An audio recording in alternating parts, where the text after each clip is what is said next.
Good evening बच्चों। आज हम लोग क्वेश्चन करेंगे लिंक्ड कॉम्प्रहेंसिव टाइप के क्वेश्चंस हैं, जो कि इसमें 3 आंसर्स पूछे गए हैं। तो यहाँ पर एक फिगर दे रखी है जिसमें कहा गया है कि पार्टिकल है, जो पार्टिकल टी टाइम में यानी कि 0 समय में उसकी पोजीशन 0 है और उस पर 2 फोर्स काम कर रहे हैं, F1 और F2। ये F1 काम कर रहा है और F2 काम कर रहा है। F1 की वैल्यू दे रखी है 70 जूल 70 जे कैप, यानी कि ये जो आप देख रहे हैं यहाँ पर, ये फोर्स F1 है और ये फोर्स दे रखा है 70 जे कैप न्यूटन। और ये यहाँ पर ये एक्सेलरेशन है, ये जो डायरेक्शन आप देख रहे हैं वो एक्सेलरेशन की डायरेक्शन है, जो कि 10 मीटर पर सेकेंड स्क्वायर का है। यहाँ फिगर में थोड़ी सी कमी थी। तो F1 की वैल्यू जो है हमारी दे रखी है, A की वैल्यू दे रखी है जो कि 53 डिग्री पर है x एक्सिस से। F2 की वैल्यू हमें पता करनी है। पहला क्वेश्चन का ये पूछ रहा है आंसर कि F2 क्या होगा। तो देखिए यहाँ पर ये एक्सेलरेशन हमको दे रखा है 10 मीटर पर सेकेंड स्क्वायर और उस पर 2 फोर्स काम कर रहे हैं, F1 और F2। तो सबसे पहले हम ये देखेंगे कि इस पर नेट फोर्स कितना काम कर रहा है। अब नेट फोर्स निकालने के लिए हम जानते हैं कि F इज इक्वल टू होता है मास इंटू एक्सेलरेशन। मास हमारा कितना दे रखा है? मास हमको दे रखा है 5 किलोग्राम का। और एक्सेलरेशन को हम कंपोनेंट के फॉर्म में लिखें, क्योंकि एक्सेलरेशन ना तो x में है ना ही y एक्सिस में है। ये 53 डिग्री बना रहा है। तो इसको अगर हम कंपोनेंट ब्रेक करें तो इसका बेस ये हो जाएगा, तो a cos 53 degree into I cap plus a, इसको y मान लें और इसको x मान लें, साइन 53 डिग्री जे कैप। अब यहाँ थोड़ा क्वेश्चन बड़ा है, इसको ध्यान से करना।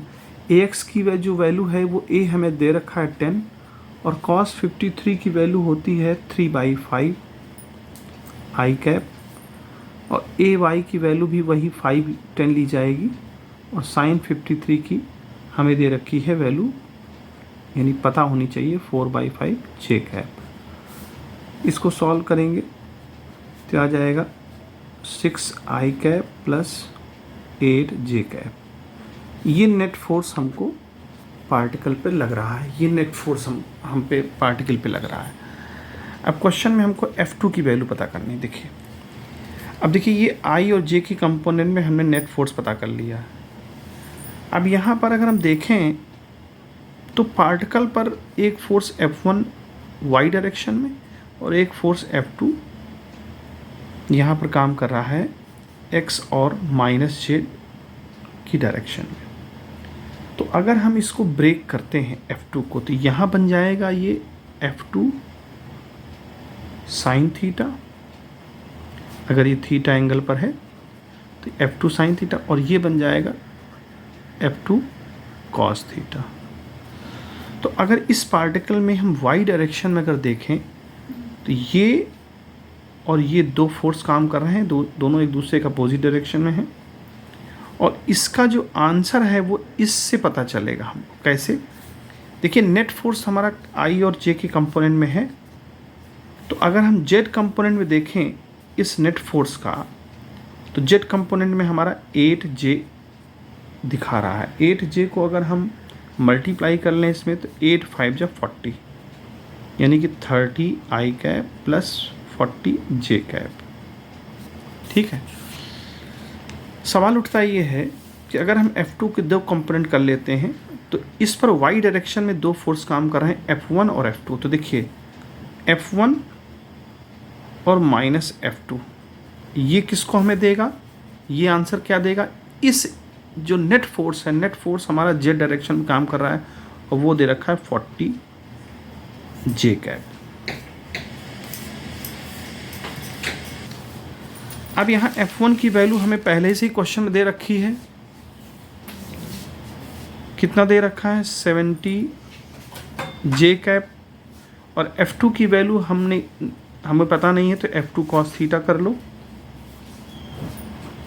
Is equal to 40।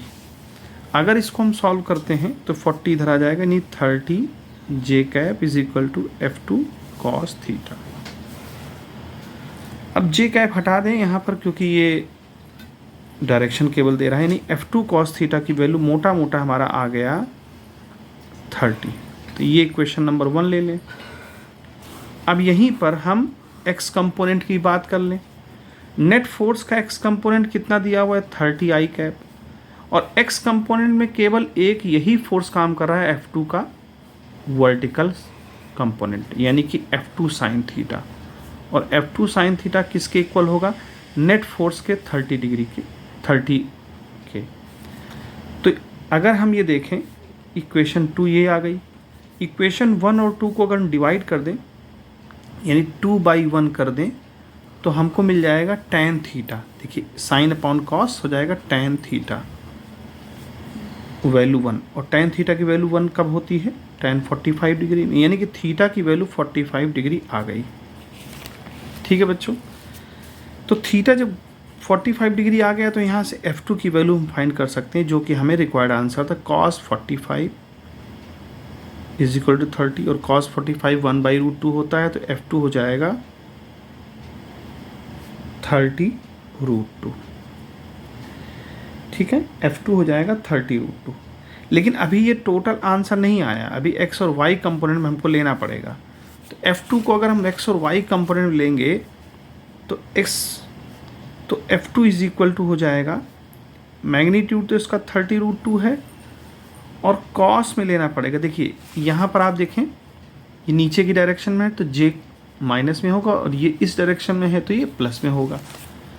तो यहाँ पर j के लिए हम माइनस लगा देंगे कॉस थीटा, यानी थीटा तो हम निकाल ही चुके हैं 45 डिग्री, j कैप, और प्लस साइन 45 आई कैप।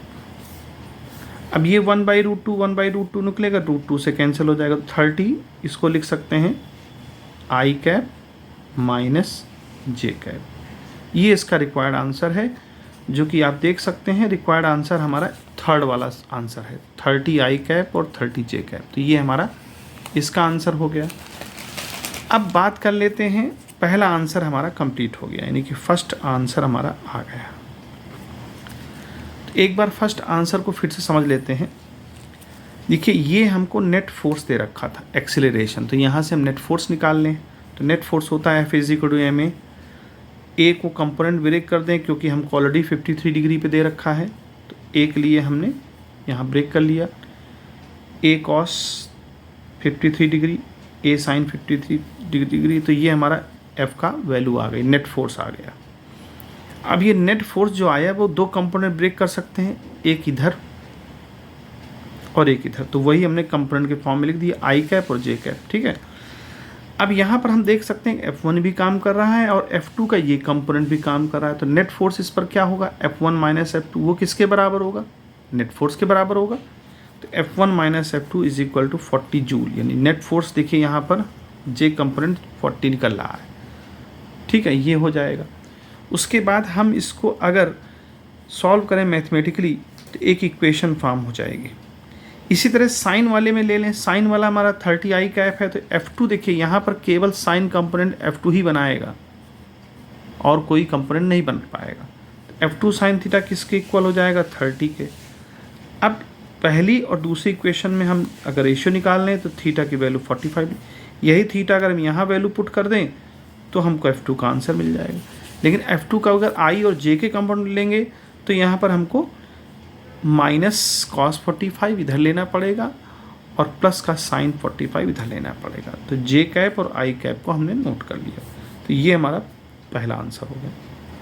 अब पूछता है what is the velocity vector at t equal to 10 second, 10 second में इसका वेलोसिटी वेक्टर क्या होगा, यानी फाइनल वेलोसिटी। देखिए फार्मूला क्या होता है फाइनल वेलोसिटी का, v is equal to u plus a t. अब u तो जीरो है इनिशियली, t टाइम पे जीरो पे, t इक्वल टू जीरो पे। a की वैल्यू हमको क्या दे रखी है, तो a की वैल्यू जो दी गई है हमको यहाँ पर, वो a दिया हुआ है 6 आई कैप। देखिए यहाँ पर a ये देखिए 6 आई कैप प्लस 8j, ये a है, ये m है, तो 6 आई कैप प्लस 8 जे कैप और टाइम चूँकि कह रहा है 10 सेकेंड में, तो 10 का मल्टीप्लाई कर देंगे तो आ जाएगा 60 आई कैप प्लस 80 जे कैप। ये हमारा ऑप्शन, इसमें ऑप्शन मैंने नहीं लिखा है लेकिन ये आंसर हमारा आएगा और इसको आप नोट डाउन कर लेंगे। तो ऑप्शनल्स में जो ऑप्शन दिए गए हैं उसमें से मैच कर जाएगा। लास्ट क्वेश्चन कह रहा है what is the third force F3। F3 हमको कितना रिक्वायर्ड होगा कि एक्सेलरेशन 0 हो जाए। तो ध्यान दीजिए, एक्सीलरेशन हमको दे रखा था 10 मीटर पर सेकेंड स्क्वायर, यानी नेट फोर्स हमको दे रखा था, मैं दोबारा लिख दे रहा हूँ, नेट थर्ड क्वेश्चन है, नेट फोर्स हमको मिल रहा है 30 आई कैप प्लस 40 जे कैप। तो बहुत ही सिंपल बात है, अगर नेट एक्सेलरेशन 0 करना है, एक्सेलरेशन 0 होने का मतलब नेट फोर्स 0 होना, और नेट फोर्स कब 0 होगा, जब हम इस पर -30 आई कैप और -40 जे कैप का अगर फोर्स लगाएंगे तो ये जो है 0 हो जाएगा। तो ये तो ओरल आंसर हो गया कि अगर इसको मैं 0 करना है तो -30 आई कैप -40 जे कैप का सम करना पड़ेगा, जिससे जो है तो साइन चेंज करके हम इसको आंसर ले आएंगे। तो इस तरह से ये जो है आंसर किया जाएगा। उम्मीद है बच्चों समझ में आया होगा। Good bye.